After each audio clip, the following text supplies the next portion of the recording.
I was only 12 when they told me I didn't belong on that bus. And yet, it's where I found my voice, the voice that's been speaking ever since. Clarksdale, Mississippi, 1949. The air was thick, not just with heat, but with unspoken rules. I was just a boy then. I carried a worn-out book everywhere I went, borrowed from the colored library. It was the only place I could escape. The pages smelled of dust and freedom. But it was that bus, the one heading downtown, that showed me where stories really began. Mama told me to stay quiet. "Don't look him in the eyes, Morgan," she'd whisper. "Keep to yourself." But something about silence made me itch inside.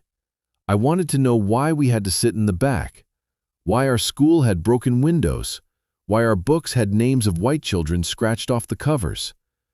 That day on the bus, I sat closer to the middle. Not in defiance, I was just tired, but the bus driver didn't see it that way. He stopped the bus, loud, hard, turned and looked at me like I'd set the whole vehicle on fire. "Boy," he growled, "you know better." Everyone was looking now, black and white. My hands started to shake, but I didn't move. Not yet. "You deaf, son?" he asked. I stood up, not to confront, just to walk to the back, but something inside me cracked.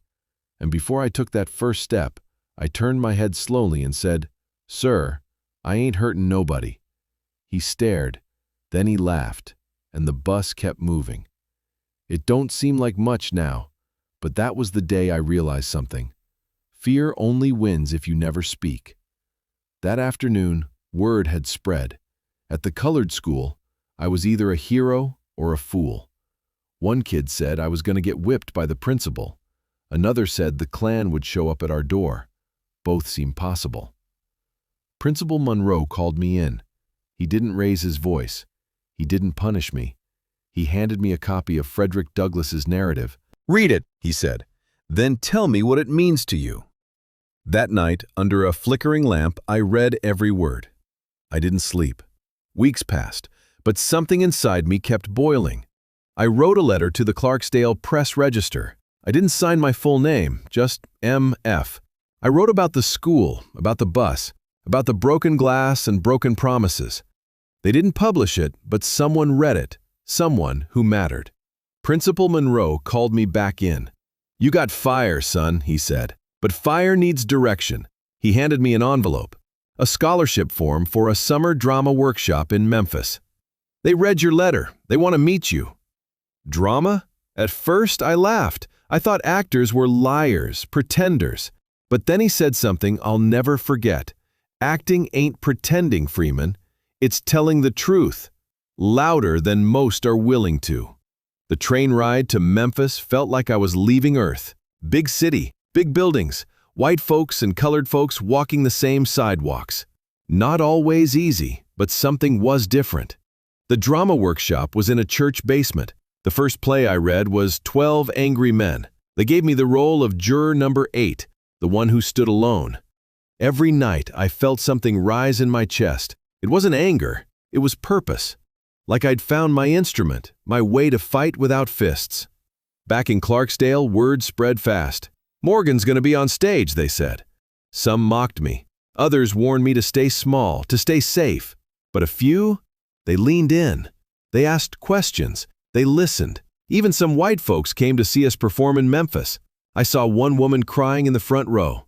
Afterward, she told me, "You made me see my father differently." That's when I knew words could be weapons, and I had just learned how to aim. It wasn't long before trouble came knocking. A man in a gray hat followed me home one evening. Didn't say a word, just wanted me to know he was watching. Later, my mother found a note on the porch. "Speak again, and you'll be sorry."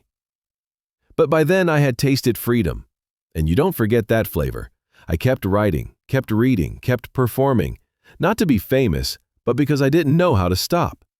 Years later, when I first stood on a Broadway stage, the spotlight hit me like a second sun. My name was in the program. Not M.F., not boy. Morgan Freeman. But every word I spoke on that stage, it started on that bus, in Clarksdale, in a seat I wasn't supposed to take. That seat became a stage. That silence became a voice. They say history is made not in the grand halls of government, but in quiet, everyday places, like the back booth of a Clarksdale diner on a humid afternoon. I remember the weight of that wooden seat under me, the hush that fell over the room when we walked in, the heat that wasn't just from the summer sun, but from the stares that burned through our skin like acid. 3 young black boys, bold enough to sit where no one said we could. A waitress stood frozen near the counter, clutching her pad like it was a weapon. Behind her, a man in a sheriff's hat put down his coffee cup with a clink loud enough to cut glass. The silence stretched. My hands were shaking under the table, but my voice, it didn't waver. "We'll have 3 lemonades and menus, please." That's all I said, but in that moment, I knew it was more than just an order. It was a declaration. They didn't serve us that day. Instead, the police came, and we were quietly escorted out with a warning. No cuffs, no beatings, but a message was delivered all the same. Yet I remember stepping out of that diner with my spine straight and my jaw locked. I had done something my father never dared. I had claimed space. I had spoken. And though it made me a target, it also made me something else, a witness to change. Because what none of them knew was that someone important had been watching from the corner booth, someone who'd remember the courage of a kid who refused to stay silent. And that was just the beginning. The days after the diner protest were quiet on the surface, but Clarksdale had a way of hissing beneath the silence. At school, my locker was dented in by a baseball that someone had accidentally swung. I found notes slipped into my books. "You'll never belong," written in pencil, like it was just a math problem. And my theater teacher, Mr. Rowland, stopped casting me in lead roles. When I asked him why, he didn't look up from his desk. Some parents called, said they didn't want to see your face in the front row. He shrugged like it wasn't his call. "You might want to stick to stage crew for a while, Morgan." I nodded, quietly, respectfully, and then walked out, because that was the day I learned silence could be its own kind of resistance. But even as the doors closed around me, one man left his open, Mr. Bledsoe, the janitor. He'd seen me in that diner. I hadn't noticed him, but he'd been sitting near the back in his coveralls, just finishing his shift. That night, he found me sweeping the drama room, my name already wiped off the casting board. "You stood up like a man in that diner," he said, leaning on his mop. "Now you gotta stand up like an actor. Let 'em try to dim your light. Just means they afraid of how bright you already shining." That moment didn't feel grand, but in time I would remember it more clearly than any standing ovation. Because sometimes, the people who hand you your future are the ones who sweep your past off the floor. Years later, when I first stepped onto a movie set, an extra in a film nobody remembers, the lights didn't faze me, the cameras didn't shake me, because I had already stood under the harshest spotlight of them all, being black in Mississippi, with a dream too big for the box they tried to keep me in. I got called boy by directors. I was told to tone down the way I spoke. I was told my voice was too deep, too slow, too serious. But what they didn't know was that that voice had been shaped in silence, hardened by humiliation, strengthened in that Clarksdale diner. When Driving Miss Daisy came along, I didn't act like I knew what that man had lived through. I had lived through it. When I played Red in the Shawshank Redemption, I didn't just deliver those lines. I sang them in the key of every door that had ever been slammed in my face. That's why people believed me, because long before I was ever cast, I was carved. Now I stand here as a man shaped not by fame or fortune, but by resistance, by small battles fought in quiet corners, by the whispers of janitors in the stairs and diners.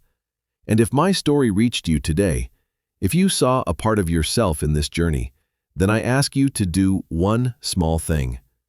Tell me where you're listening from in the comments below. Your city, your hometown, your corner of the world, because every voice matters.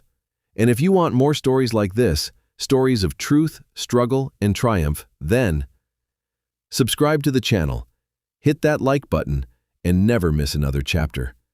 Because as long as there are stories to tell, I'll be right here telling them.